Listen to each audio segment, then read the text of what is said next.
Hello everyone, welcome back. In the last videos, we have seen how to display various types of text and data like charts and data frames on our websites. Also, we've done projects like EDA website, which can perform exploratory data analysis on our uploaded datasets. Also, we completed doing projects like various chart creating websites from user given input. In this video, we are going to learn how to display various media like images, audios, and videos on our websites using Streamlit.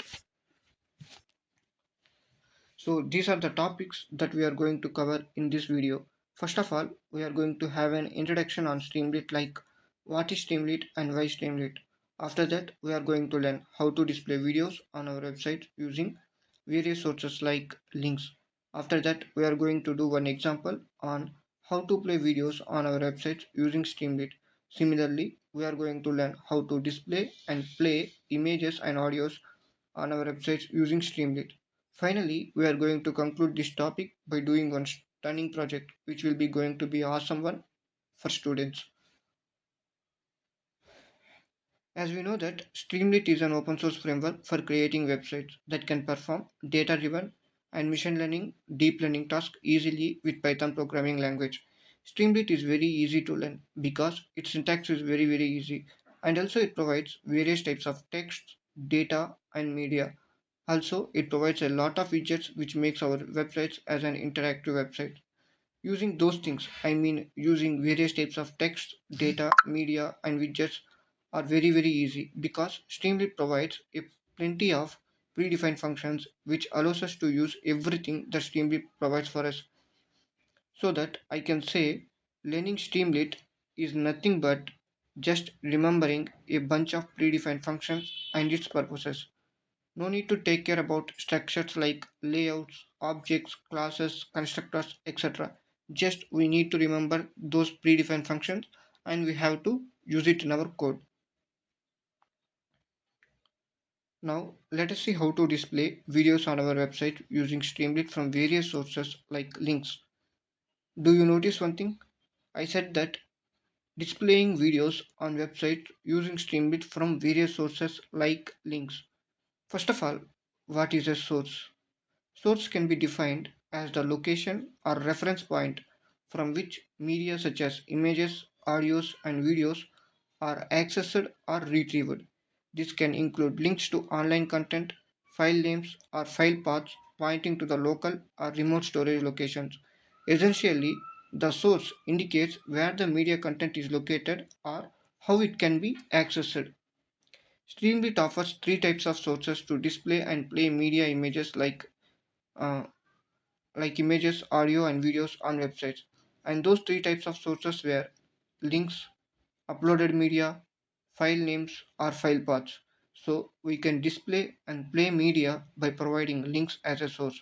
Or if media exists on our device, then we can manually upload video first and then we can provide this video as a source to play and display.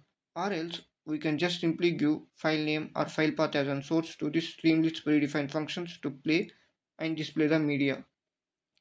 We can play a video on websites using Streamlit either by providing links or by uploading a video or by giving a file name or file path as an input. In order to play video, we need to follow one type of procedure, and that procedure includes only three steps to perform, and those steps were given below. First of all, we need to import Streamlit in our project. After that, in our code, we need to use st.video function to play video on our websites. You can pass the above mentioned sources like links, uploaded file, file name, or file path as an arguments to this function. If you want to play video from link, then pass link as an argument to this function. Similarly, if you want to play video by uploading, then upload video first, define a reference variable for that file uploader, and then pass that reference variable as an argument to this st.video function. If you want to play video which exists in your computer, then give its file path or file name as an argument to this st.video function. st.video function in Streamlit is used to play a video on websites from the given source. Here you need to provide source as an argument to this function so that it will able to play video from the given source on the websites. After using st.video function, then do completing your project and save it, run it in CMD. These are the three steps that you need to follow to display or play a video on your website. We use a st.video function to play videos on website, and we have passed video source as an argument to st.video function. Do you have any idea on what functions are used to display images and to play audios, just like what we have seen in the case of videos? So think of it. Later in this video we are going to see them. Now we have got an idea on how to play videos on websites using Streamlit. Now it is the time to take an example for practice purpose. So this is our example. This example shows how to play video on websites using Streamlit from various sources. Before diving into our example, I wanted to discuss about website layout, which is an output for this example. So our website should contain a sidebar. In that sidebar, we need to have one title called Select Options. Below that, we are going to have two checkboxes which contain text called Display Video using links, Display Video from our computer. When user clicks on the first checkbox, outside sidebar, we are going to have one input widget which asks us to enter the link from which video should be played. When user clicks on the second checkbox, outside sidebar, two columns should appear. In the first column, we are going to have two input Streamlit widgets, which allows users to give two different types of inputs like uploading a video or to enter the name of a video or to enter the name of the path for that video. When user given the sufficient input to the widgets that are present in column 1, in column 2, using those sources, video should be played. So this is our website layout and workflow. Now let's dive into our source code to make our desired website. First, we imported Streamlit as st, which is our first step. After that, we defined sidebar layout by adding title and two checkboxes. These three lines defines the layout for sidebar. Note one thing, here we referenced these checkboxes to variables called link and video. So whenever user clicks on these checkboxes, the value for these variables becomes true. So when the value becomes true for these variables, these lines of code will be executed. For example, when user clicks on the first checkbox, then the value becomes true for this variable. So these lines of code will be executed. First, it displays one text input widget which allows users to enter a URL. If URL is entered, then this nested block will be executed. Note, in this nested block, we use our st.video function. In this case, we entered URL and that URL is provided as an argument to this st.video function. Similarly, when user clicks on the second checkbox, the value for this video variable becomes true and these lines of code starts executing. Here, we use the st.video function two times because user can play a video by uploading or he can play video by passing the name or file path. That's all for this source code. When we run it, it will work like as we expected. Now let's see.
It's time to learn how to display images on websites using Streamlit. Friends, have you remember one thing? I said that Streamlit is just like remembering some predefined functions with its purpose. And we have seen this in the case of video. In that case, we use the st.video function to play videos. In this case, in order to display images, we are going to use st.image function and giving the same types of sources that we have seen in the case of videos as an argument to this st.image function, and everything is same as what we have seen in the case of st.videos function. So in this case, will you guess what type of modifications that we should do to the previous example to display an image on our website using Streamlit? Yes, absolutely correct. You need to replace st.video function with st.image function, and you need to change video variable to image, and here uploaded video with uploaded image. So now let's try to run it.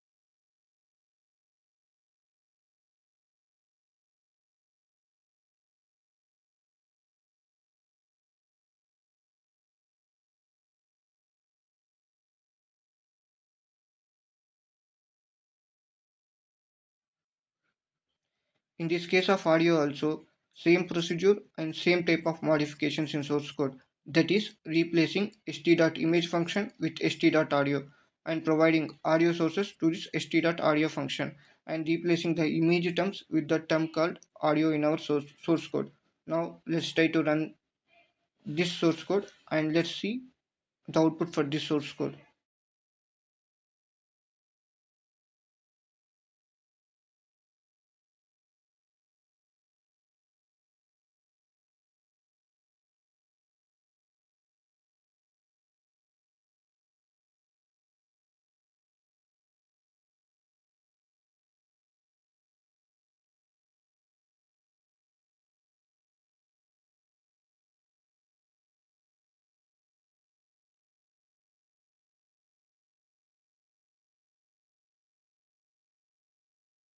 st.audio function used to play audio, st.video function used to play video, st.image function used to display an image. With this knowledge, we are going to do a project called Video Downloader website. This project allows us to download and play videos, and also it allows us to download thumbnail images for that video, and also it provides detailed information about that video. Folks, see this website once. This website allows us to download videos from various social media like YouTube to our phone gallery with just a single click. Even you will get a lot of Play Store apps to download videos from YouTube, Instagram, etc. Also, you may see a lot of videos in YouTube on how to download YouTube videos to phone gallery with Python, a mini project for undergraduating students, etc. In all those videos, they will create a simple desktop application using Python GUI and some other Python libraries. But in this video, we are going to create a website that not only download videos, but also it downloads thumbnails, and also it provides a tabular information about that videos like its creator, etc. Also, it will place the video if we want.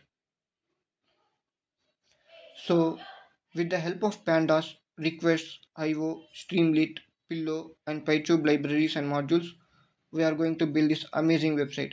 In this project, we are going to have four functions, namely fetch information, download YouTube video, fetch YouTube thumbnail, and main function. So let's see the source code for our project. First of all, we imported the shown Python libraries and modules. We imported pandas, Streamlit, PyTube, OS, requests, Pillow, and finally IO. These lines of code defines the layout for our website, and the layout is same as we saw in the previous examples. Here a function used to save thumbnail image is given. This function takes URL as an argument. From the provided URL using YouTube class from PyTube, we created a YouTube object. This YouTube object contains all the required information about the video that is associated with the given URL. Using yt.thumbnail URL attribute, we fetched the URL for the thumbnail and we stored that thumbnail URL in the reference variable called thumbnail URL. Using this variable and request.get method, we requested for a response. After that, we checked if response status code is equal to 200 or not. If it is 200, then these lines of code will be executed. If not, then it simply displays this message. If status code is equal to 200, then we try to fetch the image from that thumbnail URL using image.open. After getting the image, we simply displayed the thumbnail image using st.image function by passing the image itself as a source. Also, we provided an option to download this thumbnail if user wants. If user wants, then he clicks on this button. Thumbnail will be downloaded and its downloaded path is shown using these lines of code on our website. We have this function to download the video from YouTube with the user selected resolution. Hence, it takes two parameters, namely URL and resolution. URL is used to create a YouTube object called yt using YouTube class from PyTube.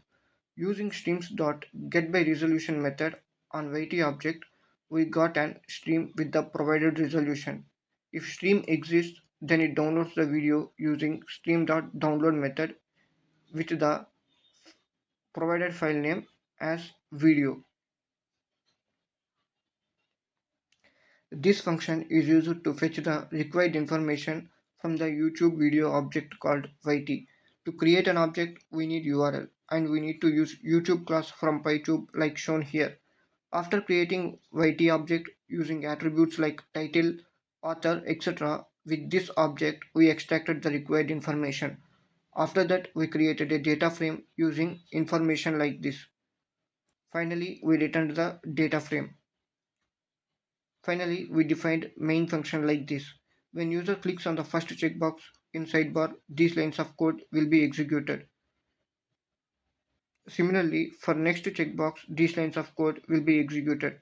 Note, here we use a text input to take URL from user and we use that URL here to fetch information about video and also here to play video.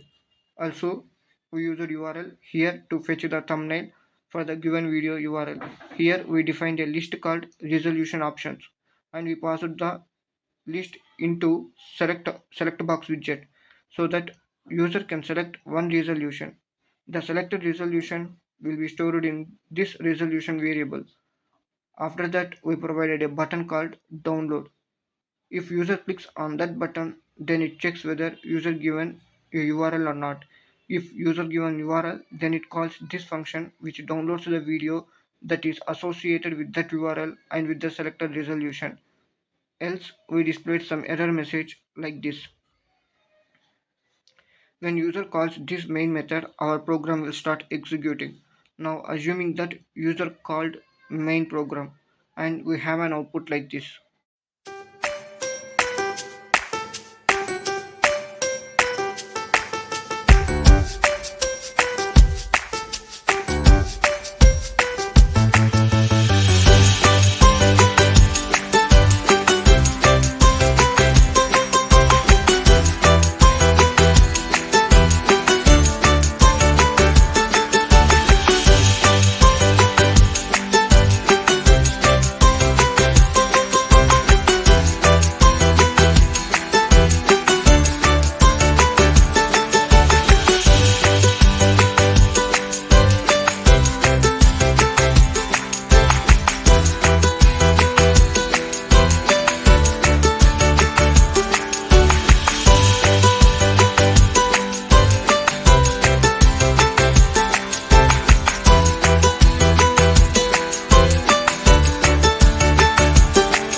that's all for this video. Before concluding my video, I wanted you to visit this website once.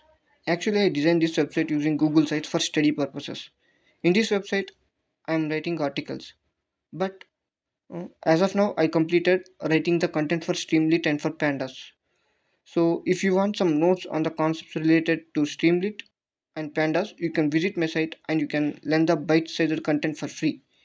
I given link for this website in my description box. So please use that link to reach my website. Thank you folks. Meet you in the next video with really amazing content.